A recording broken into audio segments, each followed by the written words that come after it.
Hi, I'm Taya Williams. Thank you for joining me here on Taya's Sweet Aroma. Today I am going to be sharing with you the recipe for my sour cream pound cake.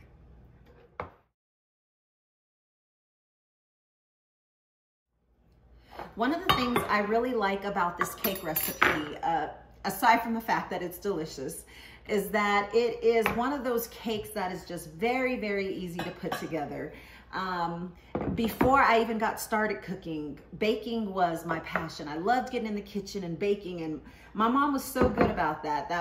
She would just allow me to go in the kitchen and kind of experiment. And I mean, I could sit here for days and tell you stories about me getting in the kitchen and messing up on so many different recipes. But this cake recipe is one that I have been making for years. My family loves it. I think it's one that you're gonna love as well. Before we get started though, you want to make sure that all of your ingredients are at room temperature. Very, very important with baking. If you've seen any of my other recipes, I know I can think of just one right now. I shared a recipe with you for my banana bread cake. You may remember, or even my muffins, and you may remember that I had spoke about the flour. Now, as I'm measuring out this flour, what I like to do is I kind of fluff out my flour, and I think it is super important, especially for a cake like this, to make sure you create some sort of air pockets in your flour. And that way, when you scoop it out, take a butter knife or whatever you have that's flat that you can level the cup off with, level it off.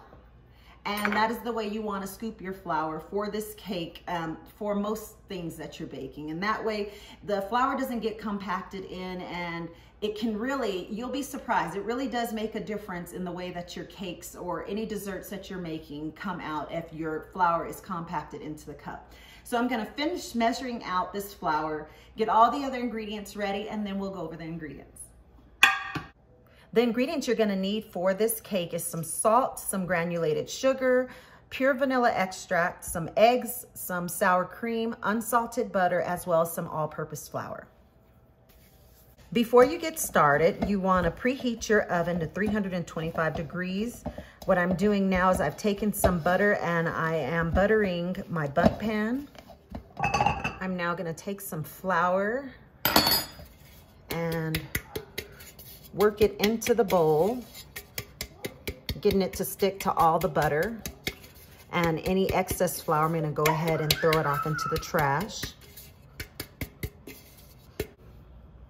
To my stand mixer that has been fitted with the paddle attachment, I'm gonna add in the butter. Now, if you don't have a stand mixer, you can go ahead and do this with a handheld mixer in a bowl. It will blend up for you the same way. I'm gonna slowly start drizzling in the sugar, with the butter going first.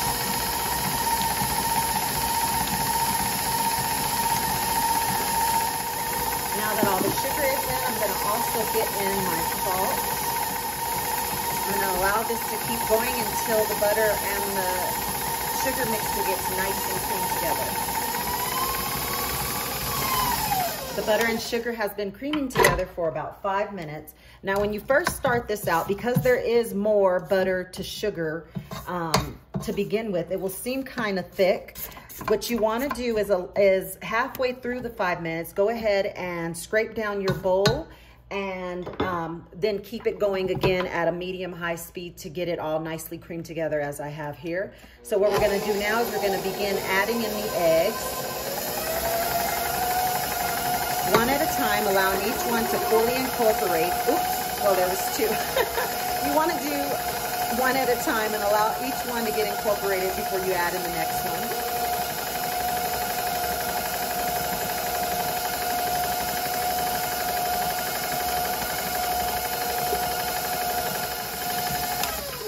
Once the eggs get all nice and incorporated, go ahead and scrape down your bowl and paddle. Now I'm going to turn the mixer back on. Allow it to go just a little more to pick up some of those bits that didn't get incorporated at first. I'm going to add in my vanilla. Turning my mixer down to a lower speed. Now what I'm gonna do is I'm gonna begin adding in the sour cream and the flour. I'm gonna do about half of the flour mixture. Start adding in the sour cream. Once you get all the sour cream added in, now you can add in the last half of the flour.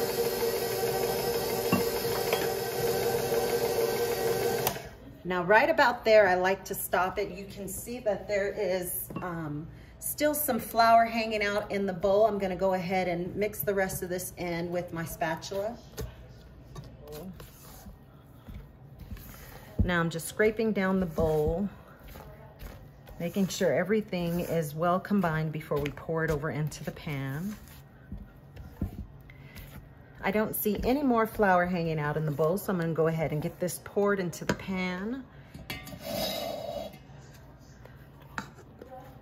And you wanna turn it as you go, trying to get it evenly into the pan as evenly in the pan as you can.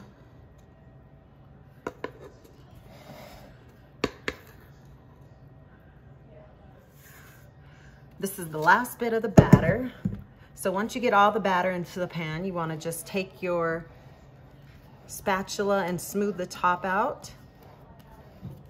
I'm now gonna get this into my oven, which has been preheating at 325 degrees. And once it's all done, I will show you what it looks like. My pound cake is now all done. What I'm gonna do is allow it to sit in the pan for about 5 to 10 minutes, and then we're gonna invert it onto this cooling rack. The cake has now had a chance to cool, so I'm gonna go ahead and invert it onto this cooling rack. Just wanna flip it, give it a little tap, then it should come right out. As long as you've oil and flour your pan really well, the cake should come out really easily for you. We're gonna go ahead and allow it to finish cooling, and then I will show you what the inside looks like.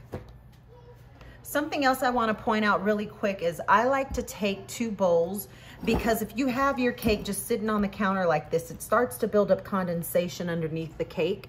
And so then it causes the bottom of the cake to get moist. So what I like to do is I take just some bowls, and then, or anything level that you can stack your cake on.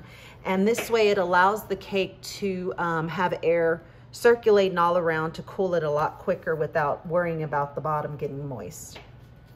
My cake has now cooled completely. I'm gonna go ahead and take it off of the rack.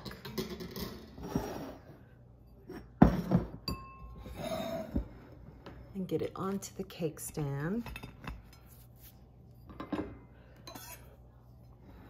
Now I'm gonna cut inside of it. And there you have it. You can see how nice and moist the cake is. Super, super moist. I went ahead and whipped up some fresh whipped cream. Get a little more. And I also have here some leftover mixed berry syrup, which I'm just gonna drizzle over the top. Now, if you can't tell how moist this cake is on the inside, I wanna break it open in the middle so you can see. It's nice and moist.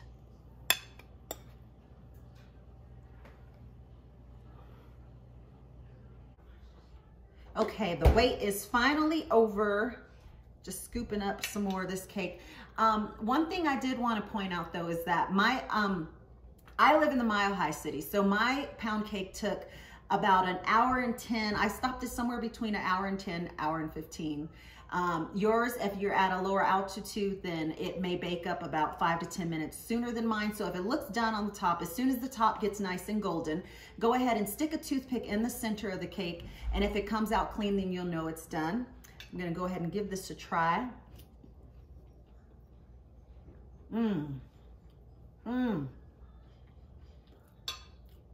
You know, the outside at first on a pound cake, because you have it sitting, coming to room temperature, it gets a really nice crust on the outside. Nice little bite. But once you cover it, it will soften up on the outside. The inside is nice and buttery. And this is one of those cakes that you could top with just about anything. I mean, it's like a vanilla cake, only I think it's so much better.